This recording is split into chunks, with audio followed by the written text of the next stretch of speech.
Welcome to The Power of One. This is a show that shows you that one person can make a difference, and in our community, there are many people who are doing just that every single day.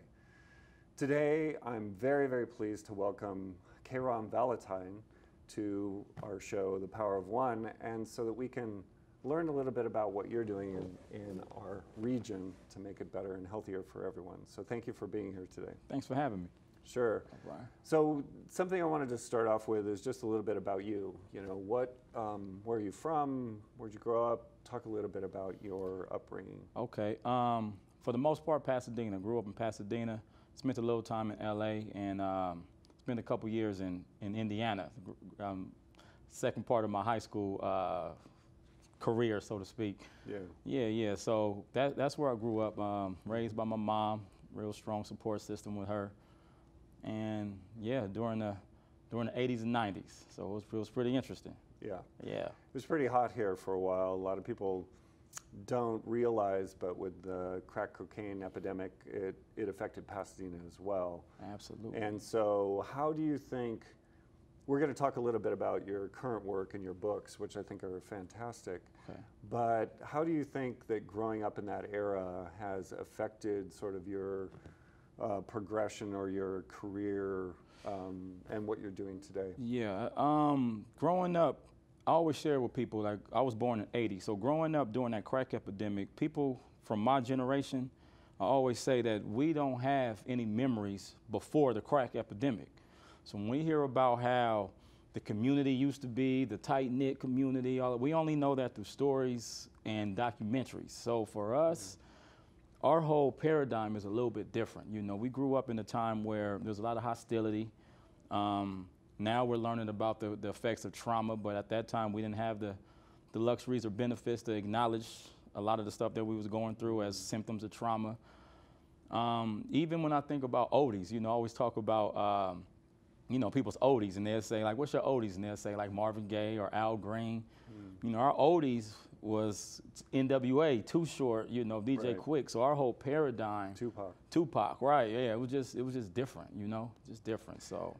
Can you tell a story of when you were young, some of the experiences that you had?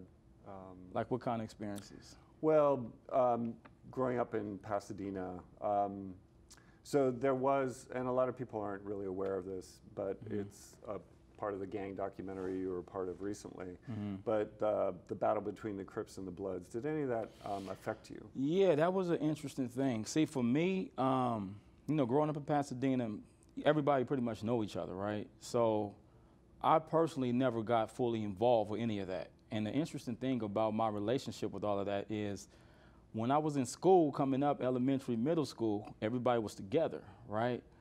Do you mean like all your friends? Right. Altadena, Pasadena, everybody was, you know, we're friends for the most part. And then I left, and that's when I moved to Indiana. And I was gone for 2 years.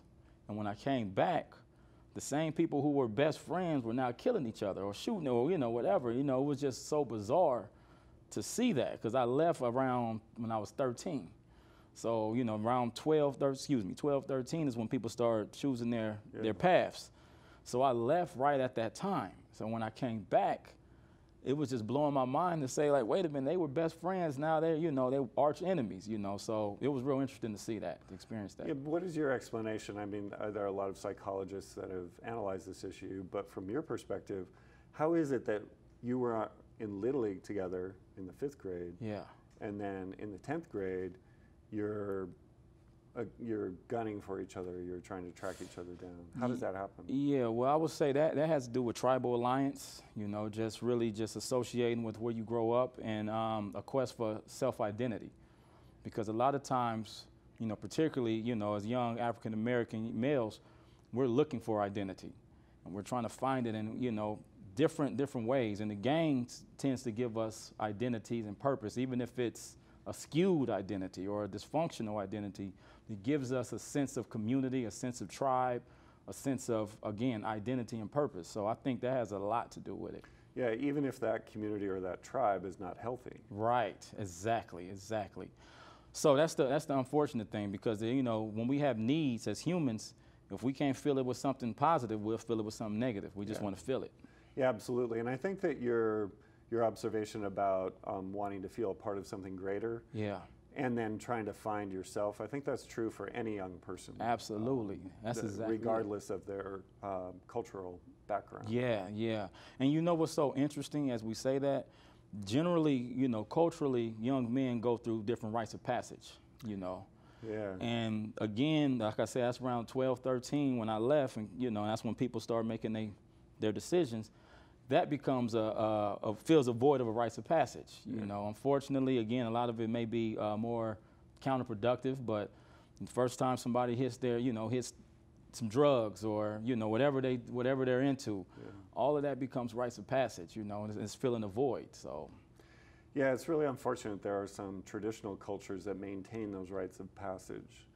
But the modern culture, and this cuts across countries as well, but the modern culture, there's no space for that, or there's no possibility for that. Right. So how do we create rites of passage for young people that are healthy? You know what, that's the great question, because that's what we need to be more intentional about, because, you know, young people want it, need it. I wanted it, needed it, right? Yeah. So if we as a community, you know, the older generations, if we don't intentionally start to create that, young people will continue to find it on their own.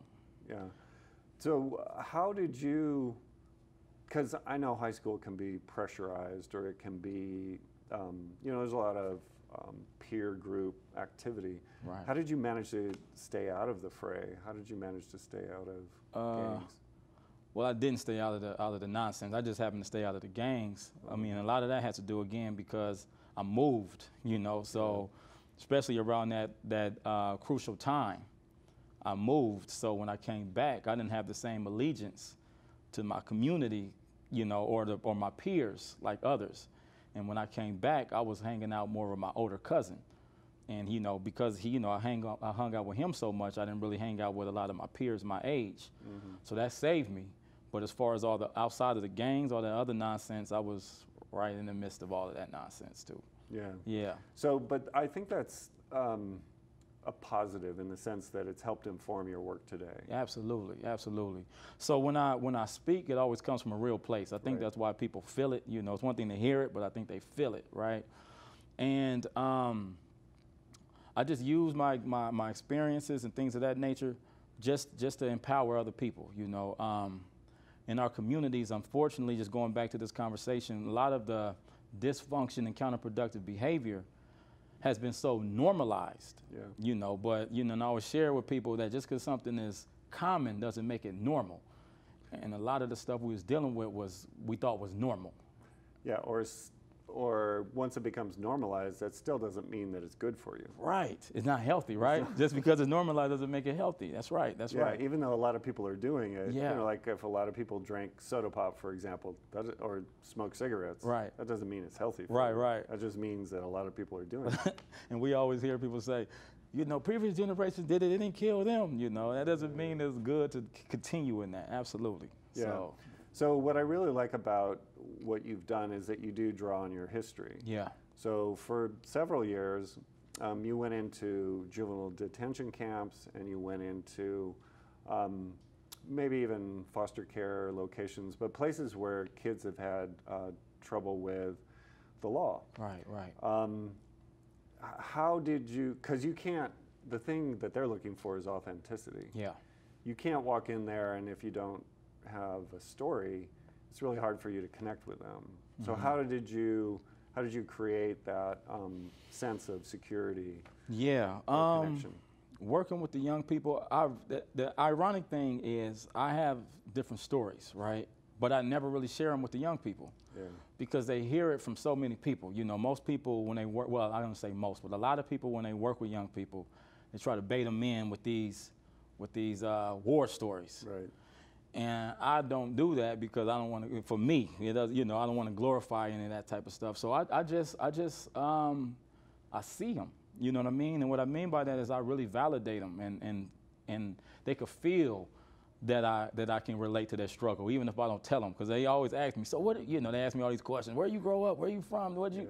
and I'm real vague with my answers, you know, because I don't want our connection to be on that. So I just see them, you know what I mean, and create safe relationships with them where they feel, you know, unjudged and they feel cared about. And I just kind of help guide them, you know, I help guide them when I can. Yeah, I think those are strategies that are beneficial for anybody who's doing youth development work. And one of the critical ones is that whole notion of seeing the child or seeing the young person or seeing the humanity in them. Yeah. Because I think a lot of times they feel disrespected by adults. Right. And you know what's so interesting? Going back to growing up during the crack epidemic, and one of the things that I also highlight, which relates to the youth today, is what the crack epidemic did was it shifted the generational rankings. It made them inverted. Talk about that a little more. Yeah, okay. So what I mean by that is unlike any other drug trade, the crack business was a kid's business. Yeah. So when you think about the 80s and the 90s, you saw kids on the corner, not adults on the corner selling dope. It was kids. It was the adults that were the ones that were using it. Right. So what it did for our generation is flipped everything upside down, where the kids started to have the power and the control and the influence in our neighborhoods, and the adults started to become semi-powerless. Now, the power that these young people had was a false power, but you couldn't tell our generation that at the time. You know, we know it now, but at the time we didn't know it. And that started to create a culture of just like youth supremacy, so to speak, where, you know, the older you get, the less you know, the less I'm gonna listen to you. You know, I'm gonna listen to my peers, but I'm not gonna listen to the old people. And the old people weren't really old, but, you know, as a kid, everybody's old, right? Right. So that started to change the culture. So what are the implications, like especially, I mean, if we fast forward to today, if adults or elders are not respected, what does that mean for society? Oh man, that's a very, very detrimental situation we're in, because it's the elders who have the wisdom. Yeah. The children or the youth, they have the fire and they have their own wisdom as well, but they don't have the wisdom of an elder, so to speak. So it's created such a generational divide that we're seeing the ramifications of it. We're seeing. So what are some of the outcomes? I mean, for some of it's the lack of guidance, the lack of direction. You know, where a lot of these young people, like, they know that they want to do something great, but they don't know how to do it. They don't know how to approach it, and they don't really know who to talk to or even how to find the help, because they're so disconnected oftentimes from the help. Yeah. You know. So isolation, maybe depression, maybe absolutely. frustration. Well, and some of that leads to negative behaviors like utilization of drugs or alcohol. Absolutely. And then the gang affiliation as well. Yeah, yeah. And the interesting thing about that is a lot of the drug abuse, so to speak, a lot of it is self-medicated, you know, self-medication. Yeah, of course. And it's a lot of times it's masked as culture, where it's like, oh yeah, we just smoke or we just drink and we party, but really I'm self-medicating because I'm dealing with depression or anxiety or things of that nature, but I don't even know to identify it. I just know I don't feel right unless I'm intoxicated, you know? Yeah, you know, that's such an interesting description of masking it as culture. Yes. As opposed to just saying, I've got a dependency issue or I've got a depression issue and this is how I'm dealing with it. Right, right, right. And that's what's going on. So interesting. Yeah, yeah. Speaking from my own personal experience, you know, when I was younger, I used to get intoxicated a lot. And I knew that when I wasn't, I felt weird. I used to feel weird all the time, right? But then when I get, you know, high or something, then I feel normal, quote unquote. Yeah. And I probably was dealing with some kind of anxiety or something, who knows? I don't know, I never got diagnosed, but I just know I felt cool when I was intoxicated. But everybody around me was also getting intoxicated all the time, so we thought it was culture. Right. You know, so it's very interesting when you really start to think about it. So let's explore culture a little bit more. One of the significant aspects of culture is music. Yeah. And so I know you've done a lot of research in the area of music and its impact on young people and then on society overall. So can you talk a little bit about that? Well, music is a very, very influential tool. You know, it has a way of getting beyond the mind's resistors, so to speak, and allow you to take in the message whether you want to or not. So music is very, very heavy, you know. And music, even though it's like, does life imitate art or does art imitate life, right? Music whichever, the chicken or the egg, whichever is first, we know that music definitely reinforces the culture. Whatever is put in the music is going to be reinforced in the culture. So if there's a lot of drinking, a lot of smoking, a lot of partying, then that's reinforced in 100%. 100%. So what does it mean to live above the hype? Well, to live above the hype. Do we want to show that? Yeah, we can definitely. So live above the hype. Thank you. Live above the hype is a curriculum that was created to help young people do just that. Live above the hype. And what I mean by that is, again, speaking from my own personal experience and my generation, we were taught that our winning was losing and our losing was winning, which is so ironic. So what that means is the more destruction and counterproductive behavior that we exhibited, that was what was winning. That was termed as success. That was termed as success, right? You getting in conflicts like violence, getting in trouble with the law. Actually, maybe even going to jail. Going to jail. A lot of that came around the 90s when that prison culture, with the crack epidemic, when the prison culture boomed and mass incarceration, and then it was reinforced in the music. So going to jail, all of these different things, disengagement from school, all of that was considered success. Right. But that was a hype, right? It was just a hype. What was considered losing was going to school, not engaging in violence, staying sober. Sober. Yeah, all of those type of things was like, oh, you're lame, you're losing. That was a hype. And a lot of people have, unfortunately felt a lot of pain by trying to live up to that hype. And now we're trying to help break that cycle to help our young people live above that hype. So how do young people respond when you start talking in these terms, and what do you use to connect them to this concept of that it was all just hype? Yeah, great question. What I do is, back to how I say I see them, I don't ever tell a young person, don't do this or do this. I try to help them critically think, and then at the end of the day, allow them to make the decision. So we'll start to break down some of this stuff. Some of the stuff of what's considered winning, we'll break it down and then ask them. So what do you think about that? And by the end of the day, they're like, I never thought of it that way. But it's still in their hands, still in their hands to make the decision, So it's kind of a dialogue, like one example might be, well, you got beat up or you got shot, is that really winning? Right. Or you are always having to scramble to try to get enough money to buy, more dope. Is that really winning? Right. Are those the kind of questions that you're asking? Stuff like that. Like, I'll give an example. And I usually, when we do the curriculum, I use it from a very socially relevant perspective. So I asked a young man, I would say, if we were gambling, if we were shooting dice, because a lot of them shoot dice, I said, would you put $1,000 of your money up to $10 of my money? You drop 1,000, I drop 10. Sure, yeah. Most of the time they'll say no. They'll say, no, I'm not gonna do that. I say, why not? That's stupid. I say, but wait, you got a chance to win $10. So why? Because I'm about to lose 1,000. And we go back and forth with that for a minute, right? So I say, at the end of the day, what you're really saying is, in that bet, you have way more to lose than you have to gain, right? And I say, so at the end of the day, a lot of decisions we're making, let's use that same analogy.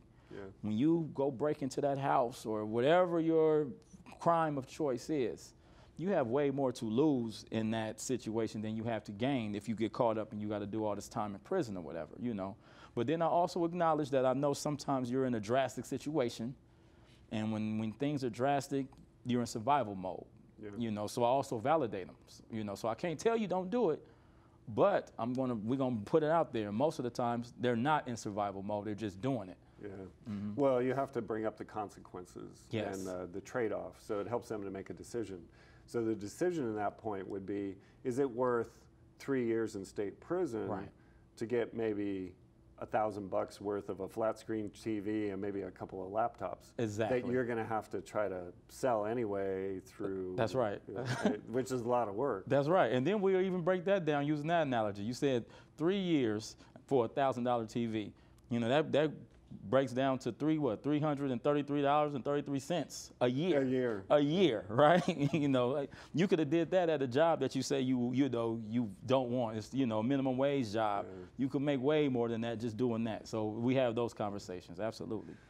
So reinforcing culture, how does music, and in particular rap and hip hop, how does that, because you talk a lot about it in the book, what is the role of that? I mean, well, again, it's a medium through which the cultural norms and the doctrines are distributed to the people. You know, that's where we find what's cool, we find what's in, we find identity. You know, all of that type of stuff is found in hip hop. Yeah. The challenge becomes when people who do not have our best interests, meaning R as a community, don't have our best interests, are controlling what hip hop gets put out, you know. And are you referring to some artists or to the machine, recording companies? The machine as a whole, you know what I'm Okay. saying? Because the artists, see, the thing about the artists is a lot of times people point fingers at the artists.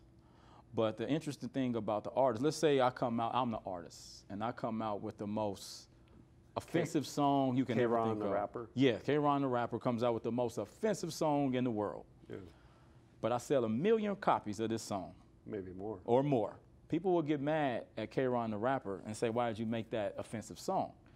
But the question is, why did 1 million people connect with that offensive song? That's the real question. So the rapper is just a reflection, generally, of the people. And the challenge is, if we want to see different rap or different messages and things of that nature, we have to start to demand that as a people, you know. Yeah, as a product. Yeah. And a demand. And there might be another layer there too, and that's the entity, which is usually a recording company, that's representing K-Rahn the rapper. Yeah. Because their goal is to make money. Right. So if the market says, I want an offensive song, Yeah. then that's what they're going to put out. Right. But if the market says, I want a song that talks about social justice, connection, love, Right. you know, then that's what they'll put out. Yeah. Now the challenge, that's exactly right. Now the challenge is when the machine starts to force feed to people. Yeah. And starts to force feed them to the point where you start to think, you know what, I do like this. And now my appetite and my palate is only wants this music that I've been force fed for the past X amount of years, right? And because when you look at hip hop before, and I think it's swinging back though. So I think we're in a good place, in my opinion, with hip hop. I think we're in a great place actually, because before hip hop was very balanced. It was a lot of whatever gangster rap or whatever you want to call it, but then there was a lot of conscious rap or whatever you want to call that. It was it was balanced, and I'm starting to see the same thing now, where it's a lot of party music, because that's not going anywhere, and I wouldn't want it to, right? Just balance, and I'm starting to see a lot of socially conscious music and thought-provoking music as well. So I think the pendulum is swinging back to the balance that we've been, us hip hop heads, been craving for. Yeah, it's interesting. It's sort of the cart and the horse, or the chicken and the egg, which drives which. Right. But I think there's some other forces in society, and let's talk about one of them, because we just have a few more minutes left. Okay. But I didn't want to leave without talking a little bit about the awareness of trauma and its impact. Yeah. So what are you doing briefly in trauma-informed care? Yeah, so I wrote a book called Beyond the Crack Generation, Surviving the Trauma Organized Culture. Yes. And what I do is I wrote this book, but I also do trainings all across the nation with youth service providers. So whether it be teachers, school districts, juvenile hall staff, all of these things, really training on trauma-informed approaches for working with gang and drug-impacted communities. So not only is it trauma-informed, but it's socially relevant, because it goes back to, it has to be socially relevant. Yeah, for people to pick it up. That's right. Because otherwise they'll just push it away. Right. And when we talk about trauma-informed, we want to make sure that we're not just writing it off as a checklist, like, am I doing this, this, and this, but that we understand that it's a lens through which we approach the community. So a lot of people out there hear the word trauma over and over and over again. How would you define it? Well, trauma, first of all, I would say trauma is not the experience. That can be a traumatic experience. Trauma is the person's response to the experience. And it's something where something is so overwhelming that the body or the consciousness can't quite process it in a healthy manner. So then we get all of these different symptoms, whether it be hypervigilance, flashbacks, or whatever it may be. Anxiety. Anxiety, all of those type of things. So what trauma is, and why it's so challenging to quote unquote diagnose.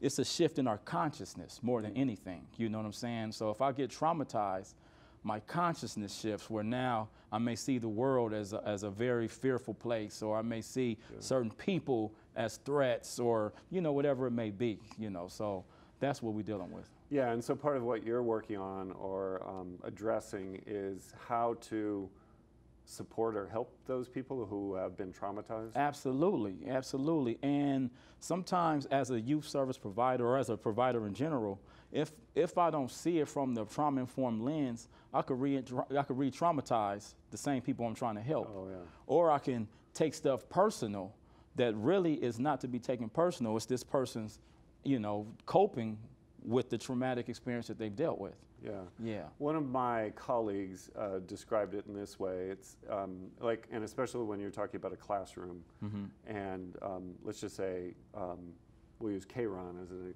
K-Rahn's acting out in class. Yeah. It's not what's wrong with K-Rahn, but what happened to K-Rahn. Absolutely. Is that how you might define it? It's not what's wrong with you, but what happened to you, right? And in doing that, the challenge also is, we have a spectrum when we deal with students and with young people in our society. At one time, we treated them like they were bad. So everything was very punitive. Yep. Now we're going to the other side of the spectrum and we're treating them like they're sick. So it's almost like sometimes we're babying them, where it needs to be something in the middle. And I got it from Sandra Bloom, where we talk about the injury model, where, you know, we acknowledge it as an injury. And the reason I bring that up is, even when I ask what happened to you, it still doesn't release you from the accountability piece and the responsibility of and having the consequence to your actions. It's just I need to approach you different so that you understand this, right? Because right now, if I'm over here on the sick side, I just relinquish you from all consequences and you will never heal. You know what I mean? And that's what a lot of our staff all across this nation are dealing with in schools and juvenile halls and juvenile camps. They're saying, we can't do anything. There's no accountability. And that's not helping our young people either, you know, so. Well, it's amazing work that you're doing. Thank you. K-Rahn. It's just fantastic. And I want to thank you so much for being here on the show today. Yeah. And for really expanding our awareness on these issues of the hype and then also of trauma. Yes, yes. It's incredible. So thank you for being here. Thank you for having me. I wish you the very, very best. Absolutely. In the next phase of your career. Thank you. Thank you.